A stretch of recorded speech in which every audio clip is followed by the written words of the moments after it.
세계가 주목하는 그 순간 한국이 다시 한번 불가능을 가능으로 만들어냈습니다. 영국의 거만한 기자가 우리나라를 번화한 시골이라고 조롱했을 때 과연 어떤 일이 벌어졌을까요? 15분 만에 벌어진 기적적인 사건이 전 세계 언론을 발칵 뒤집어 놓았습니다. 오늘 여러분이 보시게 될 이야기는 단순한 성공담이 아닙니다. 대한민국의 진짜 실력을 목격한 외국인이 어떻게 완전히 달라졌는지 그 충격적인 현장을 지금 공개합니다. 외국 기자가 한국을 무시했을 때 우리가 보여준 반응이 옳다고 생각하시면 한국 최고, 너무 과했다고 생각하시면 한국 겸손을 댓글로 달아주세요. 그리고 구독과 좋아요 눌러주신다면 영상 제작에 큰 힘이 되겠습니다. 저는 런던의 작은 아파트에서 초청장을 받았습니다. 아시아 스마트시티 포럼이라니 처음 들어보는 행사였죠. 개최지를 확인하는 순간 기대감이 확 꺼졌어요. 서울이었거든요. 솔직히 말하면 아시아 도시들에 대한 제 편견이 있었습니다. 3년 전 인도 뭄바이에서 겪었던 악몽 같은 취재가 떠올랐죠. 정전이 일상이고 교통체증은 끝이 없었어요. 약속 시간을 지키는 사람을 찾기가 하늘의 별 따기였습니다. 중국 상하이도 마찬가지였어요. 겉보기엔 화려한 마천루들이 즐비하지만 실제로는 비효율의 덩어리였거든요. 아시아는 항상 그랬어요. 느리고 복잡하고 예측 불가능한 곳. 저에겐 그런 고정관념이 뿌리 깊게 박혀 있었습니다. 서울이라고 다를 게 뭐가 있겠어요? 그런데 참가자 명단을 훑어보다가 한 이름을 발견했어요. 에드워드 하퍼. 제 손이 무의식적으로 주먹을 쥐었습니다. 그는 2년 전 BBC 공개 토론에서 저를 공개적으로 조롱했던 기자였거든요. 소피아 베넷의 기사는 감정에 치우쳐 객관성이 부족하다는 말로 제 커리어에 큰 타격을 줬죠. 그 이후 저는 주요 매체들로부터 외면받기 시작했어요. 하퍼는 이미 자신의 라이브 방송에서 선제 공격을 가하고 있었습니다. 서울은 포장만 화려한 도시일 뿐입니다. 진짜 혁신은 런던과 뉴욕에서 일어나죠. 아시아 도시들의 스마트 시티는 그냥 보여주기식 쇼에 불과해요. 그의 방송을 보며 분노가 치밀었습니다. 또 저를 무시하려는 속셈이 뻔히 보였거든요. 출국 당일 히드로 공항에서 하퍼와 마주쳤어요. 그는 비즈니스 클래스 라운지에서 나와 저를 보더니 비웃는 듯한 표정을 지었습니다. 어머, 소피아. 서울에서 쓸만한 건 내 기사 말고는 없을걸? 주변 사람들이 힐끗힐끗 저희를 바라봤어요. 얼굴이 화끈거렸습니다. 그 순간 제 손은 무의식적으로 가방 속 예비 안경을 더듬었어요. 시력이 마이너스 7디옵터인 저에게 안경은 생명선이었거든요. 영국 NHS에서 안경 하나 만들려면 몇 주씩 기다려야 하는 상황이니 항상 여분을 챙겨 다녔어요. 저는 깊게 숨을 들이마셨습니다. 이번만큼은 달랐어요. 현장에서 직접 확인해서 그를 완전히 제압하고 싶었거든요. 아시아가 정말 비효율적이고 느린 곳인지 아니면 제가 놓친 무언가가 있는지 말이죠. 좋아, 에드워드. 이번만큼은 현장에서 끝내자. 저는 마음속으로 다짐하며 서울행 비행기에 올랐습니다. 창밖으로 보이는 구름들이 마치 제 미래를 가리고 있는 것 같았어요. 하지만 분명한 건 이번 취재가 제 커리어의 전환점이 될 거라는 확신이었습니다. 하퍼의 생방송이 수십만 명에게 송출되고 있다는 걸 알았어요. 그럼 더 좋죠. 제가 서울에서 발견할 진실도 그만큼 많은 사람들이 보게 될 테니까요. 승부는 이제 시작이었습니다. 인천공항에 내린 순간 저는 얼어붙었습니다. 홀로그램으로 만들어진 환영 메시지가 공중에 떠오르더니 5개 언어로 인사를 건넸어요. 10초 만에 자동 입국 심사가 끝났죠. 제가 여권을 꺼낼 새도 없었습니다. 이건 뭐지? 저는 중얼거렸어요. 옆에서 하퍼가 비웃으며 말했습니다. 전형적인 아시아식 쇼네. 겉만 번지르르 하고. 그의 목소리엔 확신이 가득했어요. 저도 그럴 거라고 생각했거든요. 로봇 안내원이 우리 앞에 나타났습니다. 완벽한 영어로 말하더군요. 안녕하세요, 베넷 씨. 김수진 씨가 3번 출구에서 기다리고 계십니다. 바닥엔 AR 화살표가 나타나 길을 안내했어요. 마치 게임 속 세상 같았습니다. 김수진을 만났을 때 첫인상은 차분함이었어요. 30 초반으로 보이는 그녀는 완벽한 영국식 발음으로 인사를 건넸습니다. 포럼에 오신 걸 환영해요. 서울까지는 1시간 정도 걸릴 예정입니다. 그녀의 미소엔 어떤 자신감이 있었어요. 공항에서 나오자마자 버스가 기다리고 있었습니다. 예약한 적도 없는데 말이죠. 어떻게 알고 오셨죠? 제가 물었더니 수진 씨가 대답했어요. 항공편 정보와 연동되어 있어요. 도착 30분 전에 자동으로 배차됩니다. 하퍼는 여전히 고개를 저었어요. 시스템만 복잡하게 만들어놨네. 하지만 버스 안에서 제 생각이 흔들리기 시작했습니다. 창밖으로 펼쳐지는 풍경이 제가 상상했던 것과 완전히 달랐거든요. 도로는 깔끔하게 정돈되어 있었고 교통 흐름이 믿을 수 없을 정도로 원활했어요. 소음도 거의 없었습니다. 하퍼는 실시간 라이브를 켜고 있었어요. 지금 서울로 이동 중입니다. 겉보기엔 깔끔해 보이지만 이건 그냥 메인 도로일 뿐이죠. 뒷골목에 가면 다를 겁니다. 댓글창에는 동조하는 반응들이 올라왔어요. 그런데 이상했어요. 30분이 지나도록 교통체증이 전혀 없었거든요. 신호등도 거의 서지 않았어요. 이 시간대엔 원래 러시아워 아닌가요?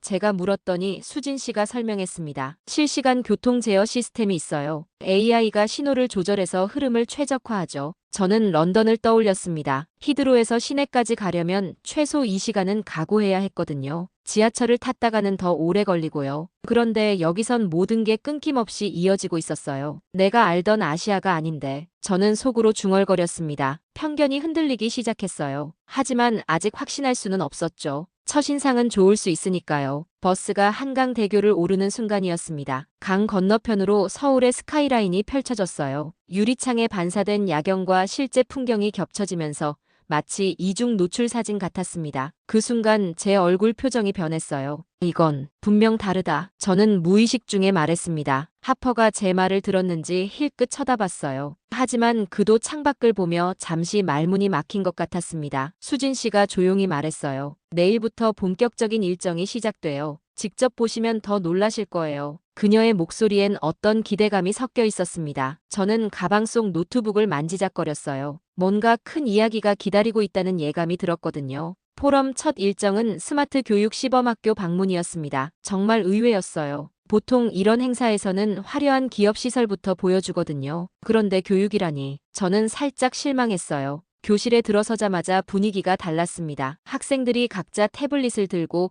AI 튜터와 1대1로 대화하고 있었어요. 한 학생은 미적분 문제를 3D 그래프로 돌려가며 설명받고 있었죠. 대학교 1학년 수준의 내용이었습니다. 몇 학년이에요?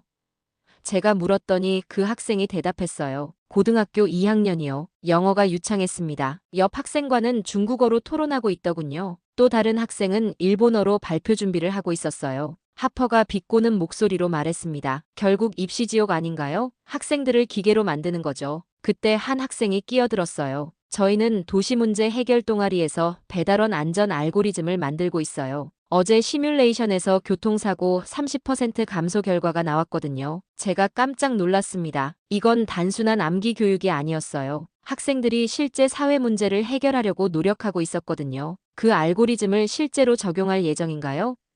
제가 물었죠. 다음 달에 강남구에서 파일럿 테스트 예정이에요. 담당 교사가 설명했습니다. 학생들의 아이디어 중 검증된 것들은 실제 정책에 반영됩니다. 이건 완전히 다른 차원이었어요. 급식 시간이 되자 또 다른 놀라움이 기다리고 있었습니다. 메뉴판에 알레르기 정보가 5개 언어로 표기되어 있었어요. 할랄, 비건 옵션도 따로 준비되어 있었죠. 무엇보다 모든 학생이 무료로 식사할 수 있었습니다. 급식비는 어떻게 되나요? 하퍼가 물었어요. 전액 지원입니다. 교육은 투자지 비용이 아니거든요. 교장 선생님의 대답이었죠. 저는 영국의 비싼 교육비를 떠올렸어요. 대학 등록금만 해도 연간 3만 파운드가 넘으니까요. 오후에는 24시간 개방 도서관을 둘러봤습니다. 밤 10시가 넘었는데도 학생들이 공부하고 있었어요. 경비원이 순찰을 돌고 있었지만 무장하지 않았습니다. 그냥 미소만 지으며 지나갔어요. 밤에도 안전한가요? 제가 물었더니 한 여학생이 대답했어요. 저는 매일 새벽 2시까지 여기서 공부해요. 집보다 조용하거든요. 영국에서라면 상상할 수 없는 일이었습니다. 하퍼가 또 트집을 잡았어요. 결국 시험 점수 노예 아닌가요? 그러자 아까 그 학생이 다시 말했습니다. 저희는 점수보다 문제 해결이 중요해요. 성적만 좋다고 해서 좋은 대학 가는 게 아니거든요. 저는 점점 혼란스러워졌어요. 제가 알던 아시아식 주입식 교육과는 완전히 달랐거든요. 학생들은 자유롭게 토론하고 창의적으로 생각하고 실제 문제를 해결하려고 노력하고 있었어요. 이 시스템은 언제부터 시작된 건가요? 제가 교장 선생님께 물었습니다. 10년 전부터 단계적으로 바꿔왔어요. 학생을 스펙이 아니라 인재로 키우자는 게 목표였죠. 그날 밤 호텔에서 저는 메모를 정리했습니다. 편견을 유보하고 데이터로 보자. 제가 쓴 문장이었어요. 뭔가 큰 변화가 시작되고 있다는 걸 느꼈거든요. 하지만 아직 확신할 수는 없었어요. 교육이 바뀌었다고 해서 사회 전체가 달라졌다고 볼 수는 없으니까요. 수진 씨가 내일 일정을 설명했어요. 밤의 서울을 경험해 보시는 건 어떨까요? 그녀의 미소에는 또 다른 자신감이 있었습니다. 밤 9시 수진 씨가 저희를 홍대로 데려갔습니다. 서울의 진짜 모습은 밤에 나타나요. 그녀의 말에 저는 긴장했어요. 아시아 도시의 밤거리라면 혼란스럽고 위험할 거라고 생각했거든요. 하지만 첫 번째 충격은 한강이었습니다. 밤 10시가 넘었는데도 여성들이 혼자서 조깅하고 있었어요. 이어폰을 끼고 완전히 방심한 채로 말이죠. 위험하지 않나요? 제가 물었더니 한 러너가 대답했어요. 새벽 4시가 제 골든타임이에요. 그때가 가장 조용하거든요. 저는 파리의 밤거리를 떠올렸습니다. 혼자 다니기엔 너무 위험했죠. 런던도 마찬가지였어요. 밤에는 항상 경계를 늦출 수 없었거든요. 그런데 여기서는 완전히 다른 세상이었습니다. 홍대 클럽가에 도착했을 때 또 다른 놀라움이 기다리고 있었어요. 입구에서 질서정연하게 줄을 서고 있는 사람들, 경비원들의 친절한 안내, 그리고 무엇보다 시비나 다툼이 전혀 없었죠. 하퍼가 의심스러운 표우로 말했습니다. 진짜 한국 젊은이들 문화일까요? 너무 얌전한 것 같은데. 그러자 수진 씨가 설명했어요. 자유롭게 즐기되 다른 사람에게 피해를 주지 않는 게 원칙이에요. 클럽 안에서도 마찬가지였습니다. 사람들은 신나게 춤추고 즐기고 있었지만 서로를 배려했어요. 음주 측정이나 강제 제지도 없었죠. 그냥 스스로 알아서 조절하고 있었습니다. 자정이 넘어서 지하철로 이동했습니다. 저는 깜짝 놀랐어요. 밤 12시가 넘었는데도 지하철이 운행하고 있었거든요. 언제까지 다녀요? 제가 물었더니 새벽 1시까지요. 주말엔 2시까지 연장 운행해요. 라는 대답이 돌아왔어요. 지하철 안에는 취한 사람들도 있었습니다. 하지만 시끄럽게 떠들거나 다른 승객에게 피해를 주지 않았어요. 오히려 서로를 챙겨주고 있었죠. 파리였다면 벌써 싸움이 났을 텐데 저는 속으로 중얼거렸어요. 편의점에 들렀을 때는 정말 충격이었습니다. 24시간 운영은 물론이고 소액 결제부터 공과금 납부, 택배 발송까지 모든 게 가능했어요. 점원은 영어, 중국어, 일본어를 자유자재로 구사했습니다. 이 모든 서비스가 한 곳에서 제가 놀라자 점원이 미소 지으며 말했어요. 생활의 허브 역할을 하는 거죠. 불편함을 최소화하려고 노력해요. 영국의 편의점은 대부분 밤 11시면 문을 닫는데 말이죠. 가장 인상 깊었던 건 경찰관들이었어요. 무장하지 않은 채로 웃으며 순찰하고 있었거든요. 총은 안 가지고 다니나요? 하퍼가 물었더니 한 경찰관이 대답했어요. 필요 없어요. 예방이 제압보다 효과적이거든요. 그 순간 저는 깨달았습니다. 이건 운이 아니라 설계된 시스템이었어요. CCTV 배치, 조명 설계, 신속한 출동 체계까지 모든 게 갈등을 사전에 차단하도록 만들어져 있었죠. 새벽 2시에 호텔로 돌아가는 길에 하퍼의 라이브 댓글창이 조용해졌어요. 평소 같으면 비판적인 댓글들로 가득했을 텐데 말이죠. 사람들도 이 광경에 놀란 것 같았습니다. 자유의 무기가 필요 없도록 만든 도시. 저는 이 문장을 메모했어요. 진짜 자유는 두려움 없이 밤거리를 걸을 수 있는 것이었거든요. 무장하지 않고도 안전할 수 있는 것. 경계하지 않고도 평온할 수 있는 것 말이죠. 수진 씨가 물었어요. 내일은 일상생활을 체험해 보시는 건 어떨까요? 저는 고개를 끄덕였습니다. 이제 정말 궁금해졌거든요. 이 시스템이 일상에서는 어떻게 작동하는지 말이에요. 아침 7시 호텔에서 커피를 주문하며 하루가 시작됐습니다. 사일엔 오더라는 앱으로 선결제를 하니 5분 만에 픽업 준비가 완료됐어요. 어떻게 이렇게 빨라요? 제가 물었더니 바리스타가 설명했습니다. 주문과 동시에 제조를 시작해요. 결제가 완료되면 바로 나갈 수 있게. 버스 정류장에서 실시간 앱을 확인했습니다. 3분 후 도착이라고 표시됐는데 정말 3분 만에 버스가 왔어요. 런던에서는 5분 후라고 해놓고 20분을 기다리는 게 일상이었거든요. 그런데 버스 안에서 특별한 광경을 목격했습니다. 영국 학생들 20여 명이 한국 수학여행을 온 것 같았어요. 인솔 교사가 오늘은 전통문화 체험이라고 설명하고 있었죠. 한 학생이 코를 찡그리며 말했어요. 마늘 냄새가 너무 심해. 한국 음식은 정말 못 먹겠어. 다른 아이들도 고개를 끄덕였습니다. 김치도 매워 죽겠고 냄새도 이상해. 저는 웃음이 나왔어요. 몇 년 전 제 모습과 똑같았거든요. 아시아 음식에 대한 편견이 가득한 모습 말이에요. 마트에서의 경험은 더욱 놀라웠습니다. 스마트 카트가 제가 담은 물건을 자동으로 인식했어요. 계산대에서 기다릴 필요도 없었죠. 그냥 나가면서 휴대폰으로 결제만 하면 끝이었거든요. 점심시간이 되자 수진 씨가 제안했어요. 갈비집에서 식사하는 건 어떨까요? 마침 그 영국 학생들도 같은 식당에 들어가더군요. 인솔 교사가 전통 한식 체험이라고 설명하고 있었어요. 학생들의 표정은 여전히 시큰둥했습니다. 또 마늘 냄새야. 이거 정말 먹어야 해? 하지만 고기가 나오자 분위기가 달라졌어요. 처음엔 조심스럽게 맛보던 아이들이 점점 속도를 냈습니다. 한 학생이 이거 생각보다 맛있는데? 라고 중얼거렸어요. 다른 아이가 쫄깃하고 달콤해라고 맞장구 쳤죠. 15분 후에는 완전히 다른 모습이었습니다. 아무 말 없이 고기만 구워 먹고 있었거든요. 아까 그렇게 싫어하던 마늘도 함께 먹고 있었어요. 심지어 밥까지 비벼 먹는 모습이었습니다. 인솔교사가 놀라며 말했어요. 너희들이 이렇게 잘 먹는 줄 몰랐네. 한 학생이 입에 고기를 가득 넣고 대답했습니다. 선생님, 이거 런던에서도 먹을 수 있어요? 저는 그 모습을 보며 제 자신을 돌아봤어요. 편견이라는 게 얼마나 허무한 것인지 새삼 깨달았거든요. 직접 경험하기 전까지는 모르는 거였죠. 그런데 진짜 충격은 오후에 일어났습니다. 함께 온 미국 기자 마크가 갑자기 편두통을 호소했어요. 병원에 가야겠어요. 그가 말했을 때 저는 걱정이 됐습니다. 수진 씨가 차분하게 말했어요. 주말 영어 진료 가능한 병원으로 가죠. 앱으로 예약하니 15분 후 진료 가능이라는 메시지가 왔어요. 병원에서의 경험은 정말 놀라웠습니다. 여권만 스캔하면 모든 정보가 자동 입력됐어요. 총 진료 시간은 40분. 비용은 영국 대비 믿기 어려운 수준이었죠. 저녁에 다시 그 갈비집을 지나쳤는데 영국 학생들이 또 와 있었어요. 이번엔 자발적으로 온 것 같았습니다. 어제 너무 맛있었어서 또 왔어요. 라고 말하는 아이도 있었고요. 왜 우리에겐 안 되는가?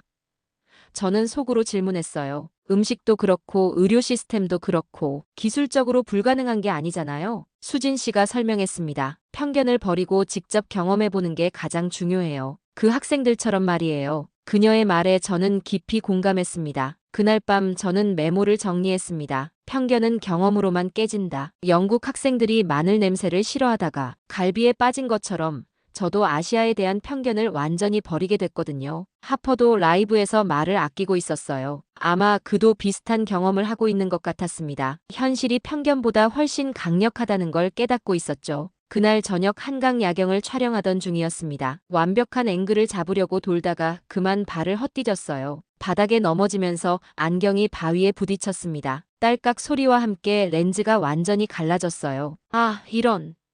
저는 절망했습니다. 마이너스 7디옵터 난시인 제게 안경은 생명선이었거든요. 세상이 흐릿해지자 공황 상태가 왔어요. 예비 안경은 호텔에 두고 왔고 내일까지 중요한 취재가 남아 있었습니다. 수진 씨가 제 상황을 보더니 담담하게 말했어요. 30분이면 가능해요. 저는 귀를 의심했습니다. 영국에서는 안경 하나 맞추려면 최소 2주는 걸리거든요. 급하면 일주일이지만 비용이 2배였어요. 정말요? 일요일 밤 10시인데?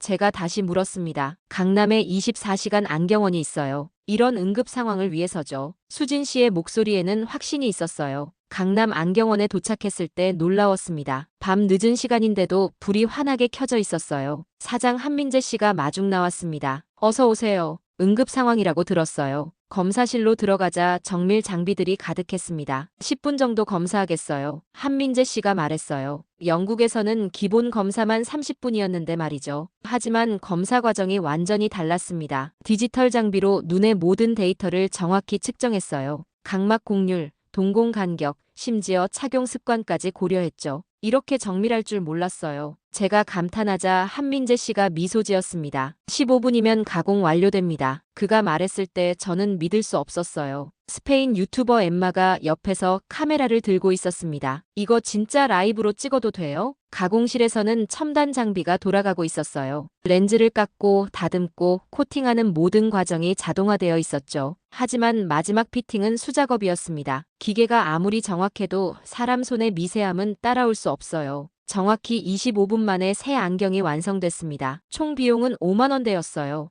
얇은 고글절 렌즈에 블루라이트 차단 코팅까지 포함해서 말이죠. 영국에서는 최소 200파운드는 들었을 텐데요. 새 안경을 쓰는 순간이었습니다. 세상이 폭발하듯 선명해졌어요. 한강의 야경이 마치 4K 화면처럼 선명하게 보였습니다. 제 눈에 눈물이 고였어요. 하퍼가 의심스럽게 물었습니다. 이런 속도로 만든 안경이 정말 정확할까요?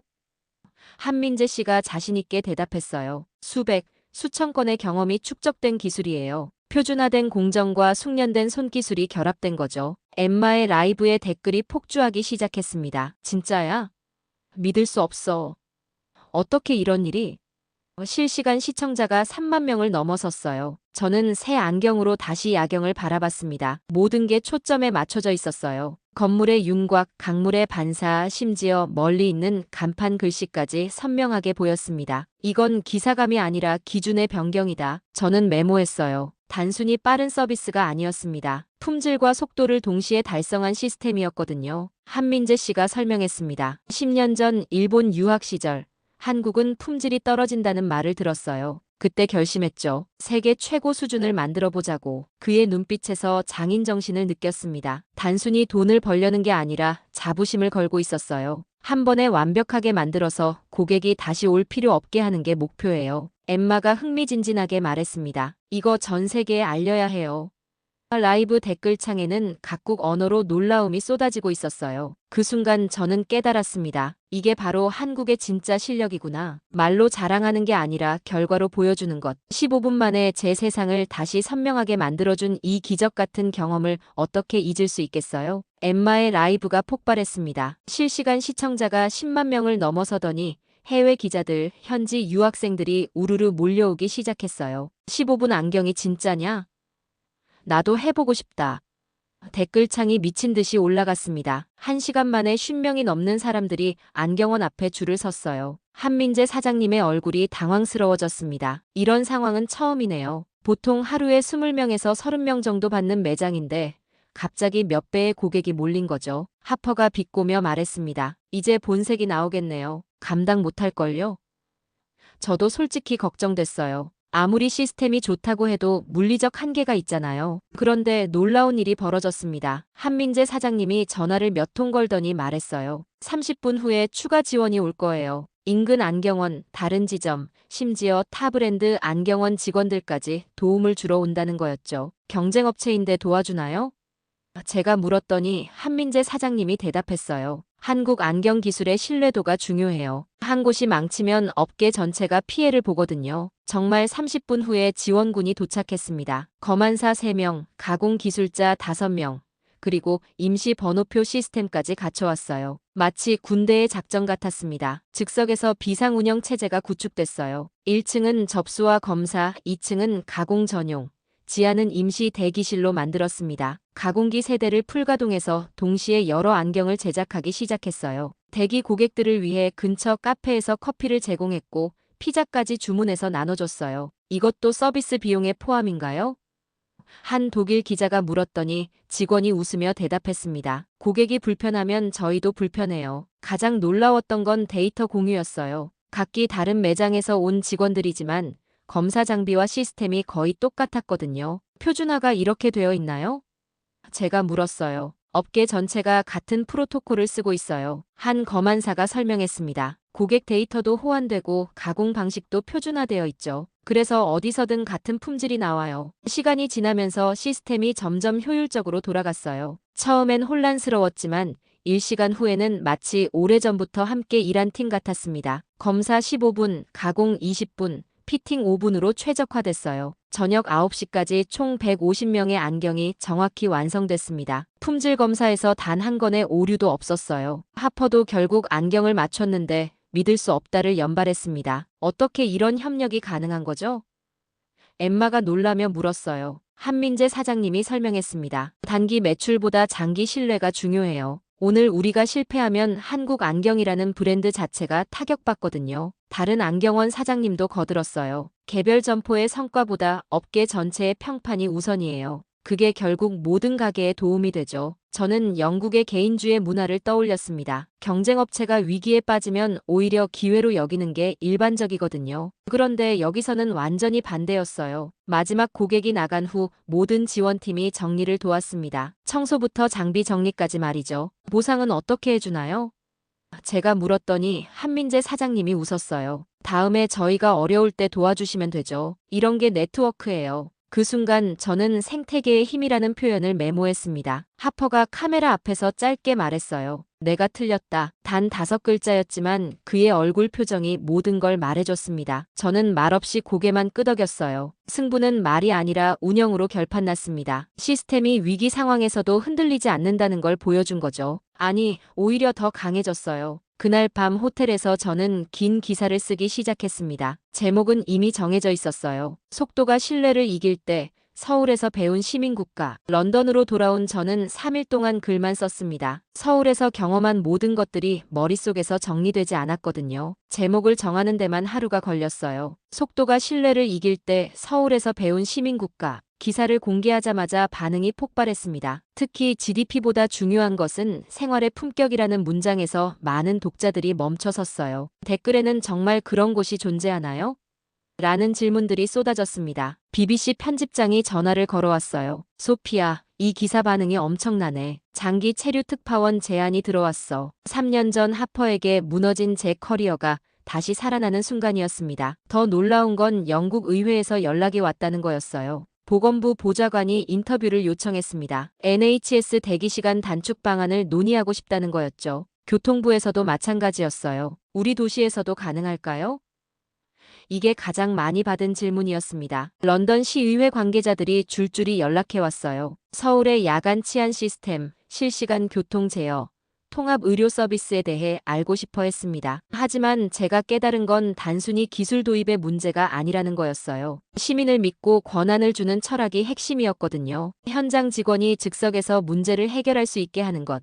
경쟁업체끼리도 협력하게 만드는 문화 말이죠. 제 기사를 본 하퍼가 개인적으로 연락해왔습니다. 솔직히 인정한다. 내가 편견에 사로잡혀 있었어. 그의 목소리에는 진정성이 있었어요. 다음에 함께 취재할 기회가 있으면 좋겠다. 가장 인상 깊었던 반응은 한 영국 의사의 이메일이었습니다. 15분 안경 이야기를 읽고 충격받았어요. 우리 병원은 응급실 대기만 4시간이거든요. 정말 그런 효율성이 가능한가요? 저는 답장을 보냈어요. 가능합니다. 하지만 시스템만으론 안 돼요. 사람을 신뢰하는 문화가 먼저 바뀌어야 해요. 3주 후, 제게 중요한 결정의 순간이 왔습니다. BBC에서 정식 계약을 제안했어요. 런던 본사 복귀라는 안전한 선택이었죠. 하지만 동시에 서울 특파원 제안도 들어온 상태였습니다. 그날 밤 저는 오랫동안 고민했어요. 안정적인 커리어를 택할 것인가? 아니면 변화의 한복판으로 뛰어들 것인가. 15분 만에 제 세상을 바꿔준 그 순간이 떠올랐습니다. 다음 날 아침, 저는 결정을 내렸어요. 서울에서 계속 보고 쓰겠습니다. 에디터가 놀라며 물었어요. 정말 확실해? 네, 현장에 있어야 진짜를 볼 수 있어요. 짐을 싸면서 저는 지난 일주일을 돌아봤습니다. 편견으로 가득했던 기자가 어떻게 이렇게 바뀔 수 있었을까요? 답은 간단했어요. 직접 경험했기 때문이었습니다. 인천공항에 다시 도착했을 때 김수진 씨가 마중 나왔어요. 돌아오신 걸 환영해요. 그녀의 미소가 더 따뜻해 보였습니다. 이제 진짜 서울을 보여드릴게요. 새 숙소에서 첫 밤을 보내며 저는 마지막 문장을 썼습니다. 창밖으로 서울의 새벽이 밝아오고 있었어요. 불빛들이 하나둘 꺼지면서 도시가 잠에서 깨어나는 모습이 보였습니다. 진짜 선진국은 시민이 밤에 안심하고 걸을 수 있게 만든 곳이다. 그리고 그들은 그것을 말이 아니라 운영으로 증명한다. 저는 이 문장을 보내면서 새로운 시작을 다짐했어요. 제가 바뀐 것처럼 더 많은 사람들에게 이 진실을 알리고 싶었습니다. 한국이 단순히 기술이 발달한 나라가 아니라 시민을 위해 시스템을 설계한 나라라는 것을 말이죠. 앞으로 제가 쓸 기사들이 세상을 조금이라도 바꿀 수 있기를 바랐습니다. 15분 만에 제 세상을 바꿔준 그 기적처럼 말이에요. 이렇게 대한민국의 놀라운 순간들을 계속해서 전해드리고 있습니다. 우리나라의 숨겨진 실력이 궁금하시다면 구독 버튼을 눌러주시고 이 영상이 도움이 되셨다면 좋아요로 응원해주세요. 다음 영상에서는 더욱 놀라운 이야기로 찾아뵙겠습니다.